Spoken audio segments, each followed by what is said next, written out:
that down, let's move on to this, shall we? Now, many of you know that some time ago, Amazon, MGM, bought the library and the distribution and production rights to James Bond. But it wasn't that big of a shift because the Broccoli family, who have been the stewards of the Bond character for 60 years, long time, were still in creative control. Now, we've also talked about some stories lately where it didn't sound like the Broccolis and Amazon could come together on a creative vision at all, and there was a lot of tension, hence a stalemate, nothing moving forward. To which we said on this show, guys, you're leaving too much money on the table, figure something out. Well, it looks like they figured something out, and it's not the something I thought it was going to be. The Broccolis are out. Now, the Broccolis are still technically co-owners of the James Bond property, but they no longer have creative control over the character. Amazon MGM are now in full control creatively of James Bond. Deadline wrote this: James Bond shocker. Amazon MGM Studios takes creative control of spy franchise as producers Michael G. Wilson and Barbara Broccoli, quote unquote, step back. In news that will send shockwaves through the industry, longtime James Bond producers Michael G. Wilson and Barbara Broccoli are relinquishing control of the beloved spy franchise and handing the reins to Amazon MGM Studios, also known as they got given a really big check. As part of the arrangement revealed Thursday, Amazon and the producers have formed a new joint venture to house the Bond intellectual property, with Broccoli and Wilson remaining as co-owners of the franchise. But don't be mistaken, they're not really going to be involved. Wilson and Broccoli have already kind of said, we're now going to dedicate our time to our philanthropy projects and to charitable stuff and all that kind of stuff. Amazon is now going to dictate and direct what's going to happen with James Bond.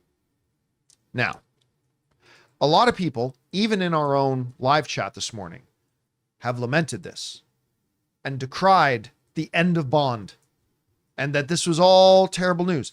To which I'm not saying it's going to be great, but I wanted to remind everybody, guys, this is why I said in the live chat before the show started, I said, why all the negativity? I mean, nobody here is mentioning this is the studio that just gave us Fallout, that got nominated for a video game series, just got nominated for best drama at the Emmys. This is the network that gives us The Boys and Bosch and The Marvelous Mrs. Maisel and Goliath and Man in the Tall Castle and on and on and on. This studio's made some really good stuff.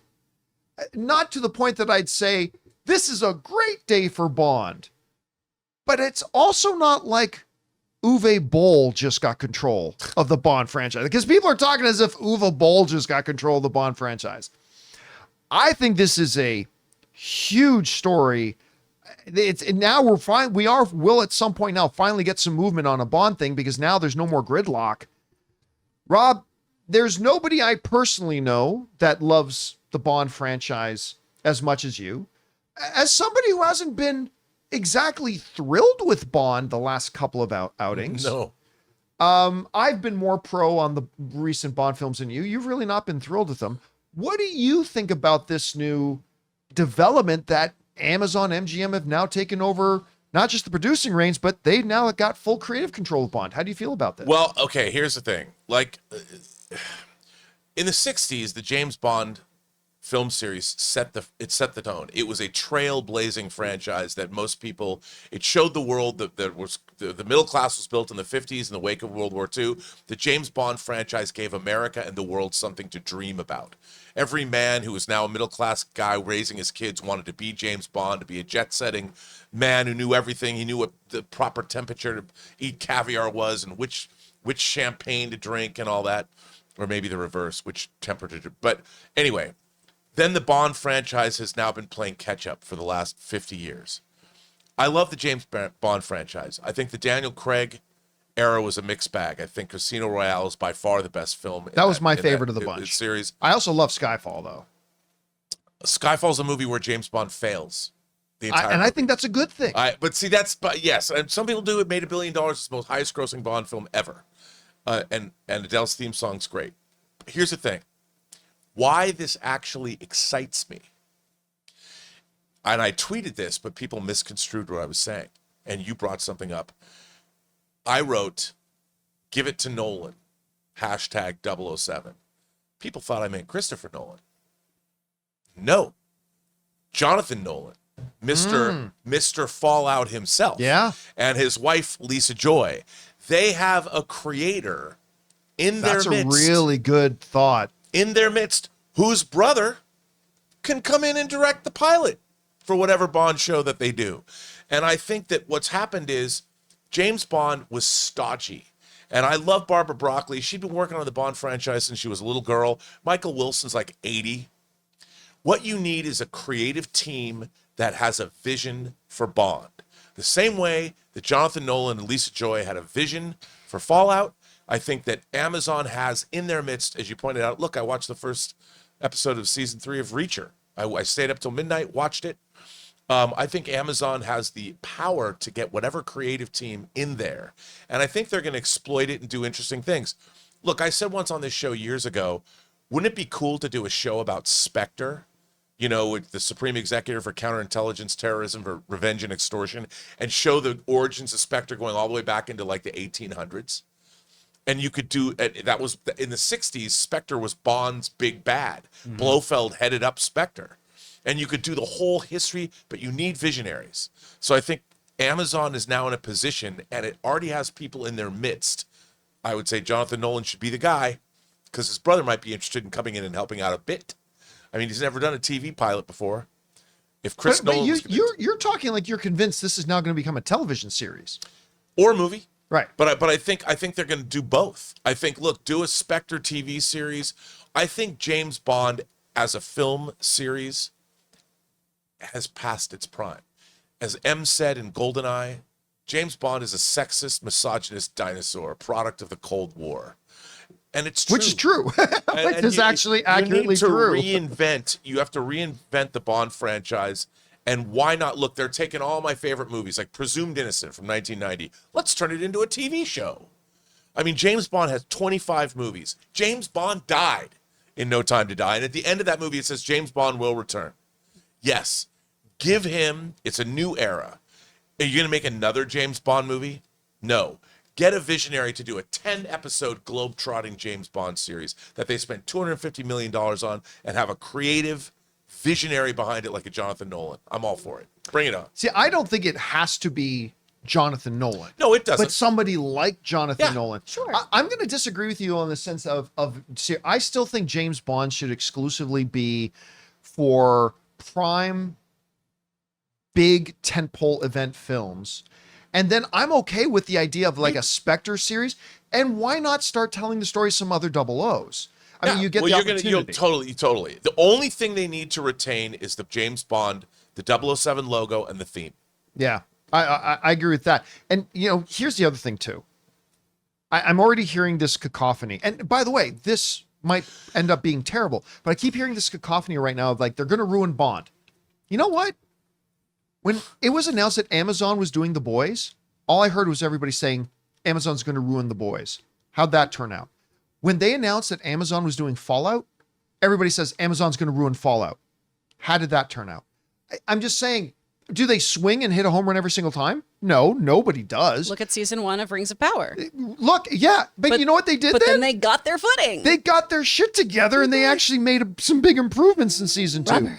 Guys, we want to take a second and thank a sponsor of today's episode, Birddogs. You know what I hate? Dress pants. They're stiff, they're uncomfortable, and they always feel like they're fighting against me. But then I found Birddogs, and let me tell you, it's been a total game changer. These pants fit like a dream, giving you all the comfort of gym wear while still looking sharp enough for work or a night out. I wear my Birddogs everywhere, lounging at home, running errands, or even a night out at the game. The fit? Spot on. You get to pick your exact waist and length, so no awkward bagginess or tight spots. And unlike other high-end brands like Lululemon or Vuori, Birddogs skip that shiny, weird-looking material, just straight up premium comfort. And let's talk for a second about their classic quarter zip, probably my favorite thing they make. I threw it on the other day for a casual dinner and it looked sharp, but I was comfortable as if I was wearing pajamas. It's that good. For limited time, our listeners get a free hat with every order when you use the code John Campea at birddogs.com. Get their best-selling hat completely free when you use the code John Campea at birddogs.com. Support our show and let them know we sent you. Look, all I'm saying is that they have a history where they have knocked a couple out of the park, and this could be one. I know, Chris, what do you think about this whole thing? I mean, MGM and Amazon now have creative control of Bond. It's very interesting. I was honestly mostly just floored about Broccoli leaving. That was the thing that I kept clinging blew my on to. mind. Yeah. They made 25 movies since 1962. But all of the rhetoric made it seem like they were going to cling on there and keep fighting for this. They got their check. That's probably what happened. Yeah, they got their money and they're going to go. aggravation. I'm a big wait and see kind of person on things like this. They have, I think Amazon has a fairly good track record, like you just brought up with their shows and everything. I'm interested to see how this pans out with theatrical releases versus making this a televised series, or if they're mixing and matching and everything as well.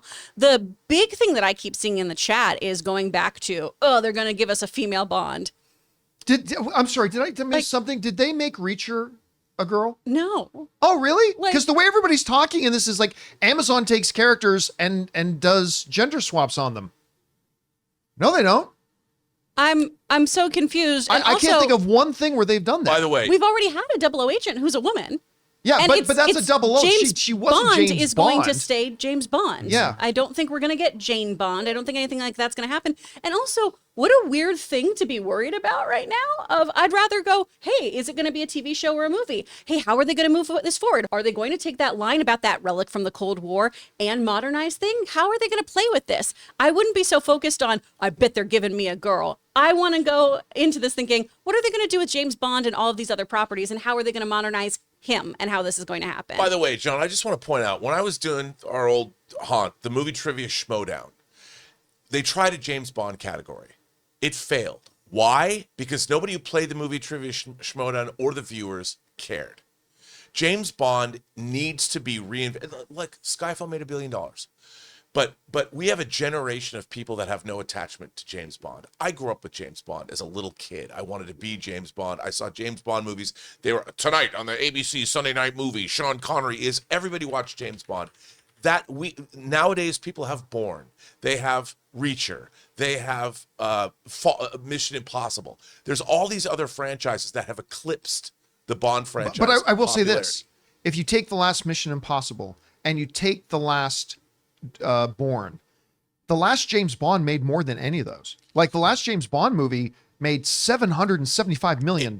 No, it did. It did. So I wouldn't say it eclipsed Mission Impossible. But in terms of people, look, I think that Mission Impossible Dead Reckoning Part 1 was like a mid-level Bond movie. It was the way, so it wasn't even a great Mission Impossible movie. Maybe the next one will be. That's the thing about Bond is if you look at the 25 movies, there's probably 5 of them that are awesome movies. A lot of them are really good, but there's a few that aren't good. That's why, like, to that Actually, more than a point, few. when they're like, oh, they're going to ruin Bond, it's like Bond has ruined Bond. Yeah. So, I mean, yeah. You know what I really would like them to do with Bond? I think go get a younger Bond. I don't mean in his early 20s, but I mean get a relatively younger Bond and give us kind of like a Casino Royale new origin story for him. I would like to see him done in the vein of a Captain America, in the sense of a man out of time. Not that he was frozen, not Sure, that he's yeah. Austin Powers and was sent yeah. into space in the 60s, right? But that he is a character who still has some of those more antiquated characteristics that would be a part of the traditional James Bond, but see how that functions in the modern context. That could be interesting. Well, you just nailed the problem. The character has a huge problem in that the character of Bond was created and exists in a world that no longer exists. Yes. The world is completely changed. And we now have asymmetric warfare. There isn't the delineation between king and country or queen and country is way different than it was when Bond was created. The whole planet is different. So how do you make James Bond work? Because James Bond is inherently British. James Bond works for MI6. He's fighting for the crown. How do you make that work in this day and age and make it credible?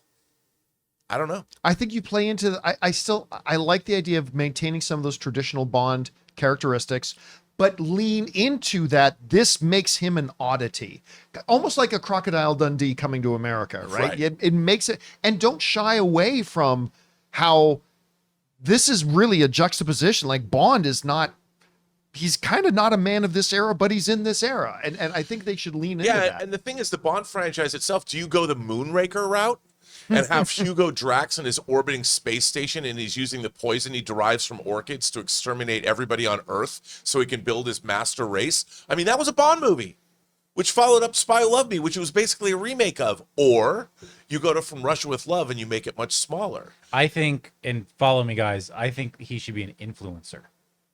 Should be what? An influencer. Get out. Influencer Bond. Influencer Bond. Yeah. I think that's the way to go. 00 TikTok. There you go. It already works. The funny thing is we've seen so many great spy thriller shows now, whether it's something like Reacher, whether it's The Diplomat, whatever. There is, streaming is actually leaning into the political, the geopolitical. We got Zero Day with Robert De Niro, which just dropped.